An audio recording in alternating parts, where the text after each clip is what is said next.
Bismillah ar-Rahman ar-Rahim. In the name of God, the most merciful, the compassionate. Thank you, Senator Amy Klobuchar, for those very kind words. It's a true honor to be here. Like millions of Muslims, my day began before sunrise with the first of our 5 daily prayers. Fajr, the dawn prayer, takes place before my first cup of coffee. And yet, it's still my favorite time of day. I think it's because the dawn is a time in between. The sky holds no color and all colors. The day is empty, yet filled with possibility.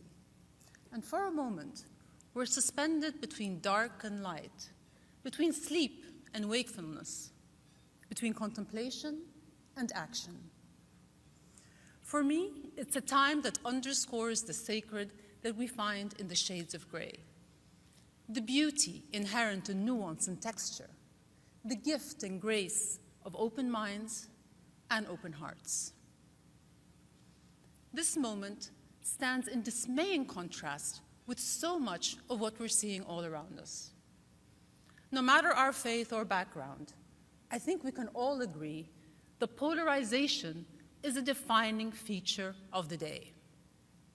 The in-between, the shades of gray, have been forced into black or white, saturating into their most extreme expression, losing any detail or dimension. In this polarized environment, people feel increasingly obliged to commit to one side, left or right, in or out, for or against, idolize or cancel. And rather than spurring productive engagement, it's forcing false political choices. Either obsess over an issue or an outcome, or don't bother caring at all. The factors pushing us to the extremes have been exhaustively discussed. Globalization has left too many people behind. Migration has fueled a mindset of threat and scarcity.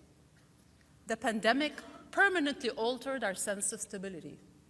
And through it all, social media has narrowed our field of vision. With so many storms, we seek security. One response is to cling to identity. And many have found religion to be a refuge, a safe place to hunker down.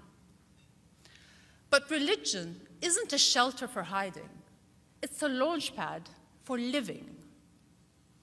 Whether we call ourselves Muslim, Christian, or Jewish, or however we identify, religion isn't just about who we are, but what we do and how we do it.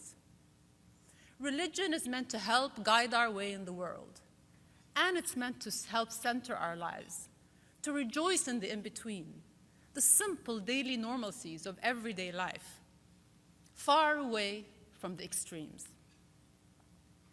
In my faith, we constantly ask God to show us the right way, translated literally, to guide us to the straight path, as-sirat al-mustaqim. In one day of prayer, Muslims ask God to guide us to the path at least 17 times, which, of course, is to admit 17 times every day that we need help to find it. Today, I'd like to suggest that prayer, the defining practice of faith, can guide us all toward a better path, a path I'll call the third way. This third way is not the average of extremes, but rises above the binary, elevating us to higher ground that can become common ground as well. To walk this path, we must recognize that none of us is wholly right or wrong, villain or victim, enlightened or in the dark. We each reflect our own blend of all these conditions, and still, we are so much more than any one of them.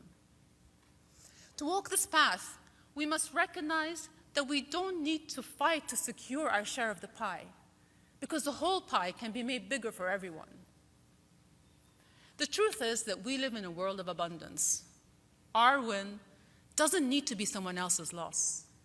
And being right doesn't mean that the other side is wrong. only that we need other points of view to see a multidimensional picture. To walk this path means avoiding sound bites and embracing nuance. It means respecting science and research, data and detail.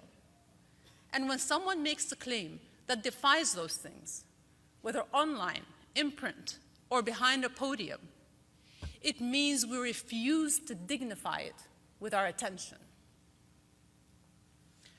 Rather than following those with the loudest voices, the third way requires us to pause and discern between fact and opinion, reject outrage-driven politics, and resist the temptation of sweeping labels. I believe the third way has real stakes for our most pressing problems. If we chose it, we'd look out for working people and for our planet, knowing their fates are tied. We'd recognize that global migration is a reality and move on from trying to suppress human movement to managing it, but with compassion. And we'd embrace the potential of breakthrough technologies like artificial intelligence, while also ensuring that human empathy is coded into our future. A future that, once and for all, recognizes that discrimination based on skin color and ethnicity is not only morally reprehensible, but utterly ignorant and primitive.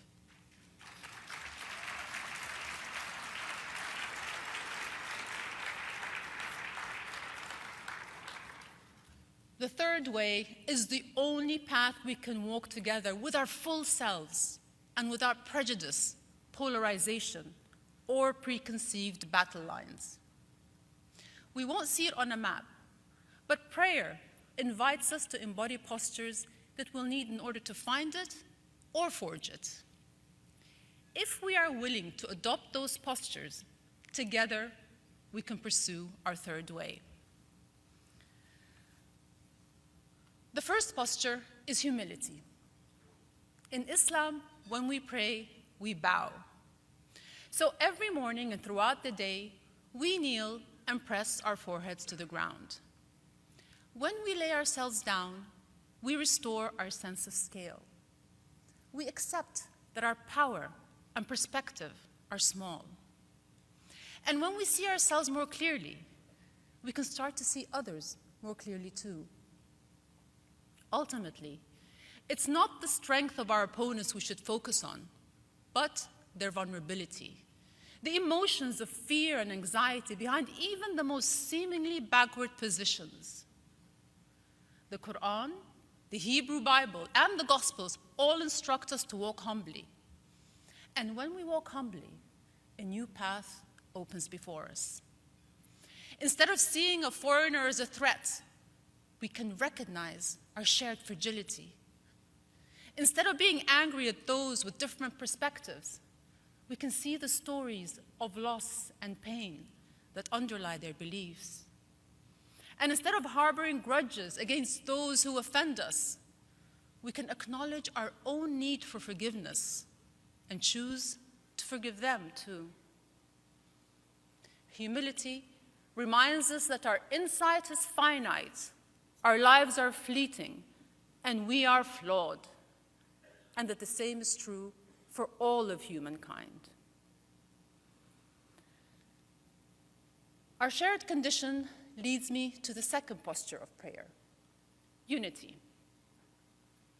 No matter where we are in the world, all Muslims face the same direction when we pray, the city of Mecca, and more specifically, the Kaaba, the most sacred site in our faith. I've been blessed with the opportunity to go there and perform the Islamic pilgrimage of Hajj. At Hajj, over 2 million Muslims journey to Mecca each year and walk around the Kaaba 7 times. It is the world's largest annual human gathering. From above, it would look like a whirlpool of white with every other color marbled in.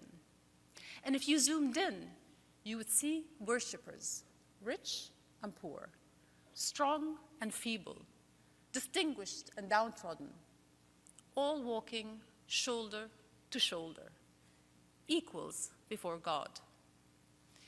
Each time I make this journey around the Kaaba, the same journey as countless pilgrims before me and countless to come after me, I find myself weeping as I walk, overwhelmed to be part of a story so much bigger than myself. But let me be clear, to seek unity is not to demand sameness. The Quran teaches us that we are made with differences of gender, nation, and tribe so that we might get to know one another. You heard that right. Difference for the sake of relationship, diversity for the sake of community. Unity is what helps us zoom out and see that we're all circling the same desires: safety, belonging, a future for our children. Unity may not always be as easy to pinpoint as the Kaaba, but like planets orbiting the sun, we are always joined by a force at our center, if only we trust in its gravity.